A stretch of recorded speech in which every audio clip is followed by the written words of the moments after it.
Hello everybody, welcome to Tax Point में आप सबका स्वागत है। कल से हम आगे स्टार्ट करते हैं। कल मैंने बताया था गोयल वंश कैसे स्थापना हुई, कैसे कब से स्टार्ट हुआ गोयल। और लास्ट टॉपिक था, हमने गोयल पढ़ा था, दो चार शासक पढ़े थे, उनके बारे में कोई जानकारी हमें नहीं मिली। आज पढ़ते हैं महेंद्र द्वितीय। देखिए, महेंद्र द्वितीय अपने आप में एक कलंक है। उनका शासनकाल में उन्होंने एक गलत काम किया, उसी कारण उनकी मृत्यु हुई। क्या काम गलत किया? गोहिल वंश ने भीलों को एक वचन दिया था, जब तक गोहिल वंश रहेगा तब तक हम भीलों की रक्षा करेंगे। ठीक है, रक्षा करने का अर्थ उनकी रक्षा करने से होता है। तो महेंद्रदित्य ने क्या किया? भीलों से कर वसूली करना प्रारंभ कर दिया, उनसे एक तरीके से कर लेना स्टार्ट कर दिया। तो इसी कर्ज से परेशान होकर भील जनजाति ने महेंद्र द्वितीय के व्यवहार से, मतलब उनके व्यवहार से या कर्ज से परेशान होकर महेंद्र द्वितीय की क्या कर दी? हत्या कर दी। हत्या करने के बाद कौन शासक बनेगा? कोई शासक नहीं बना। उनके शासनकाल समाप्त हो गया। किस कारण? उनके पुत्र की आयु काल भोज, पुत्र का नाम क्या है? काल भोज, जिसे बप्पा रावल भी बोला जाता है। उनकी आयु मात्र 3 वर्ष थी। ठीक है, 3 वर्ष की आयु होने के कारण वो शासक नहीं बन सकते। उनका लालन पालन कमलावती ब्राह्मण के वंशज, जिसने गोयल वंश मतलब गोयलादित्य की जो लालन पालन किया, उन्हीं के वंशज नागेंद्र नामक नगर में निवास करते थे। इसी नगर में काल भोज का ब्राह्मणों के पास लालन पालन हुआ। ठीक है, 1439 ईस्वी की रणकपुर प्रस्तुति पाली से यह जानकारी मिलती है कि बप्पा रावल काल भोज दोनों क्या थे? अलग अलग आदमी थे। एग्जाम में आपसे पूछ लिया जाए कि बप्पा रावल और काल भोज अलग अलग व्यक्ति के बारे में जानकारी कौन सी प्रस्तुति से मिलती है, तो क्या बोलोगे? रणकपुरक पाली। कब मिली? 1439 में। ठीक है, हरित ऋषि पढ़ते हैं। हरित ऋषि शिष्य कौन थे?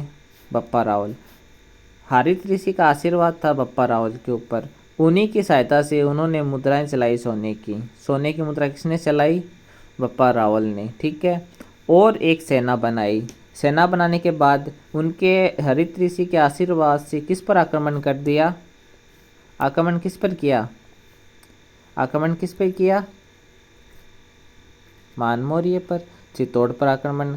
ठीक है, मान मौर्य को पराजित कर 1734 ईस्वी में मान मौर्य को पराजित कर मेवाड़ मतलब चित्तौड़ पर अपना अधिकार कर लिया इन्होंने।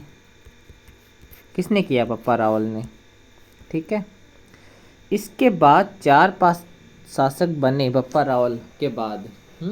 तो उन 4-5 शासकों की हमें कोई जानकारी नहीं मिलती है, उनके शासनकाल की कोई जानकारी नहीं है। जानकारी इसके बाद हमें मिलती है। किसकी मिलती है? शक्ति कुमार की। शक्ति कुमार। ठीक है, गोहिल वंश को मेवाड़ छोड़ना पड़ा इनके शासनकाल में। अब आपसे ये पूछ लिया जाए कि गोहिल वंश को मेवाड़ कब छोड़ना पड़ा? कब नहीं, किसके शासनकाल में छोड़ना पड़ा? तो किसके शासनकाल में छोड़ना पड़ा? शक्ति कुमार के शासनकाल में। कैसे छोड़ना पड़ा? आप अब देखिए।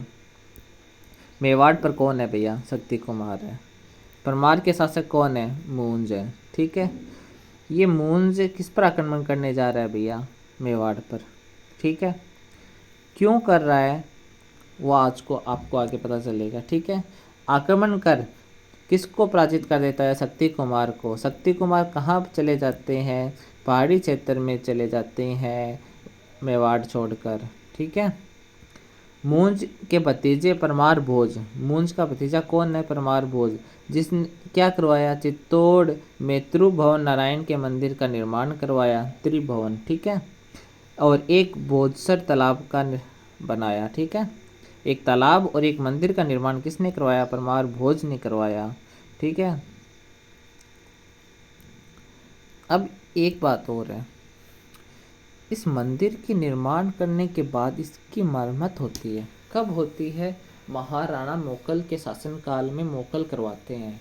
ठीक है, इसी शासनकाल के बाद इस मंदिर को किस नाम से जाना जाता है? मोकल का मंदिर। ठीक है, मोकल के मंदिर के बाद में आज वर्तमान में इसे समितेश्वर मंदिर के नाम से जाना जाता है। ठीक है, अब चलते हैं आगे। उसके बाद शासन बनते हैं, कौन बनता है? रण सिंह। रण सिंह को भैया करण सिंह के नाम से भी जाना जाता है। किस नाम से जाना था? करण सिंह के नाम से भी जाना जाता है। ठीक है। रण सिंह के दो पुत्र थे, कौन कौन? एक तो था छेम सिंह, जिसने किसकी शुरुआत की? शुरुआत किसकी करी है? छेम सिंह ने किसकी की है? रावल शाखा की।